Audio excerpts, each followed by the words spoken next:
Bismillahirrahmanirrahim. Alhamdulillahirrabbilalamin. Wassalatu wassalamu ala ashrafil anbiya'i wal mursalin Muhammadin wa ala alihi wa sahbihi ajma'in. Amma ba'du. Saudara-saudara kaum muslimin dan kaum muslimat, insyaallah kita lanjutkan pembacaan kitab Matan Abi Suja fil Fiqhi Asy-Syafi'i lil Qadhi Abi Suja rahimahullahu ta'ala wa nafa'ana bi'ulumihi. Kita melanjutkan fasal berikutnya tentang istinja.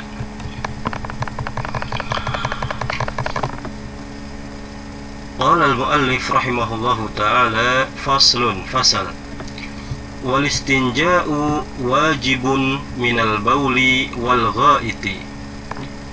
Istinja itu wajib disebabkan minal bauli dari buang air kecil, wal ghaiti dan buang air besar. Ya, istinja dalam bahasa kita adalah cebok, ya, membersihkan diri setelah buang air kecil atau setelah buang air besar. Nah, ini adalah wajib, ya. Istinja itu wajib, ya, setelah buang air kecil atau setelah buang air besar. Wal afdalu an yastanjiya bil ahjari summa yutbi'uha bil ma'i. Wal afdalu, dan yang utama, an yastanjiya, seseorang beristinja bil ahjar, dengan beberapa batu. Summa yutbi'uha bil ma', kemudian dia mengiringinya dengan air. Ini yang paling utama. Jadi istinja itu baik dari buang air kecil atau buang air besar, ya, dia itu menggunakan 3 atau 5 batu, ya. Kemudian diiringi dengan, ya, air setelah itu. Ini yang paling utama. Wa yajuzu an yaqtasira 'alal ma'i aw 'ala salasati ahjarin yunqi bihinnal mahalla. Wa yajuzu, dan boleh, an yaqtasira, seseorang membatasi 'alal ma', pada air. Maksudnya istinjanya hanya menggunakan air saja. Aw 'ala salasati ahjar, atau pada 3 batu, yunqi bihinnal mahal, yunqi yang seseorang bisa membersihkan, bihinna dengan batu-batu tersebut, al mahalla, tempat yang kotor, tempat yang najis, ya. Maka boleh juga hanya membatasi penggunaan batu saja, ya, 3 batu atau 5. Ya, jadi yang utama itu adalah menggunakan batu dulu, kemudian air. Tapi boleh hanya menggunakan air saja, atau hanya menggunakan beberapa batu saja untuk istinja. Tapi mana yang lebih utama antara air dengan batu? Faida arada liqtisara ala ahadihima fal ma'u afdal. Apabila seorang ingin membatasi ala ahadihima, pada salah satunya, ya, pada salah satu dari keduanya, ya, antara air dan batu, fal ma'u afdal, maka air itu adalah lebih utama, karena dia adalah, ya, memang bahan utama atau alat utama untuk bersuci, ya. Ya, Allah Subhanahu wa ta'ala menjelaskan bahwa wa anzalna minas sama'i ma'an tahura. Allah, ya, memberikan sifat bahwa air yang Allah turunkan itu adalah untuk tahura, air yang suci dan mensucikan. Jadi menggunakan air itu lebih utama daripada, ya, menggunakan batu dalam hal istinja. Kemudian muallif rahimahullahu ta'ala menyebutkan beberapa adab dalam buang air. Beliau mengatakan, wa yajtanibu istiqbalal qiblati, dan seseorang menjauhkan diri istiqbalal qiblah, dari menghadap kiblat, wastidbaroha fis sahra, dan membelakanginya fis sahra, di tanah lapang. Ini dalam istinja. Jadi seseorang, ya, berusaha untuk tidak menghadap kiblat atau membelakanginya. ya di tanah lapang. Ya, ini fi sahra ya.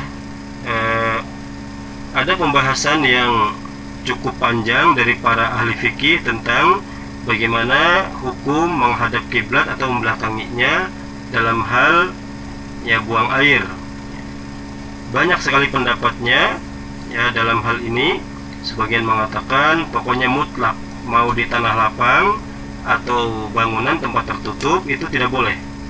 Ya, baik buang air besar atau buang air kecil tidak boleh menghadap kiblat dan juga membelakanginya. Ada pendapat yang lain ya sama sekali berseberangan, bertolak belakang dengan pendapat ini. Ya, bahwa mau buang air besar atau buang air kecil di dalam ruangan atau di luar ruangan ya di tanah lapang itu boleh. Jadi banyak sekali pendapat, tetapi Allah Ta'ala ya yang lebih kuat dan yang lebih hati-hati adalah ya, baik buang air besar, buang air kecil, kemudian di tanah terbuka atau tertutup ya di toilet, itu kita menghindari menghadap kiblat atau juga ya membelakanginya. Nah, di sini dalam madhab Syafi'i di sini ya yang tidak boleh adalah di fis sahra, di tanah lapang ya. Tidak boleh menghadap atau membelakangi kiblat. Jadi kalau di ruangan menurut ya muallif di sini, maka ya di toilet, di WC maka boleh karena tertutup. Wa yajtanibul baula wal ghaita fil ma'ir raqidi, dan menjauhi buang air kecil dan buang air besar pada air yang menggenang, yang tidak mengalir. Ya, jadi Nabi SAW melarang kita untuk buang air kecil ya apalagi buang air besar di air yang tidak berjalan, tidak mengalir. Wa tahta asy-syajaratil muthmirati, dan di bawah pohon yang sedang berbuah. Ya, ini termasuk adab bahwa seorang tidak boleh buang air besar atau buang air kecil di bawah pohon yang sedang berbuah. Ya, tentu hikmahnya sangat banyak. Ya, di antaranya adalah supaya ya buah yang jatuh itu bisa dimanfaatkan dengan baik, ya tidak kotor, terkena kotoran misalnya. Wa fit tariqi, dan di jalanan umum, ya jalanan manusia itu haram karena menyakiti orang-orang, yang mengganggu orang-orang dengan baunya. Wa dhilli, dan naungan, ya tempat bernaung, apakah tempat bernaung yang memang dibuat atau memang alami tapi digunakan untuk tempat bernaung oleh orang-orang seperti ya pohon dan sebagainya. Wasaqbi, dan di lubang, artinya di tanah di situ ada lubang ya, maka tidak boleh kita kemudian buang air besar atau buang air kecil di lubang tersebut. Ya, ada yang menyebutkan alasannya, diantaranya adalah ditakutkan bahwa di lubang tersebut itu ada hewan yang bisa mengganggu atau terganggu. Kalau seorang buang air besar atau buang air kecil di situ, ya takut binatangnya yang mengganggu orang tersebut atau binatangnya yang terganggu. Ada juga yang mengatakan bahwa lubang-lubang tersebut adalah tempat beristirahatnya para jin. Wallahu ta'ala alam. Wala yatakallamu 'alal bauli wal ghaiti, dan tidak berbicara, ya tidak ngobrol, ya 'alal bauli wal ghaiti, pada waktu buang air kecil dan buang air besar. Ini diantara adab-adabnya. Wala yastaqbilu syamsa wal qamara wala yastadbiruhuma, dan tidak menghadap ke matahari, wal qamara, dan bulan, wala yastadbiruhuma, dan tidak membelakangi keduanya.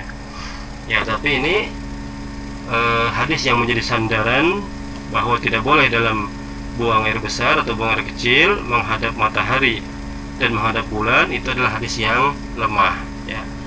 Dan manakala hadisnya lemah, maka tidak bisa dijadikan sebagai pijakan, ya. Yang sahih adalah yang di awal, ya, dilarang menghadap kiblat atau membelakanginya di kitab ini di tanah lapang, dan yang lebih hati-hati adalah di semua tempat, ya, di tanah yang melapang terbuka atau juga di tempat tertutup. Ya, wallahu ta'ala a'lam.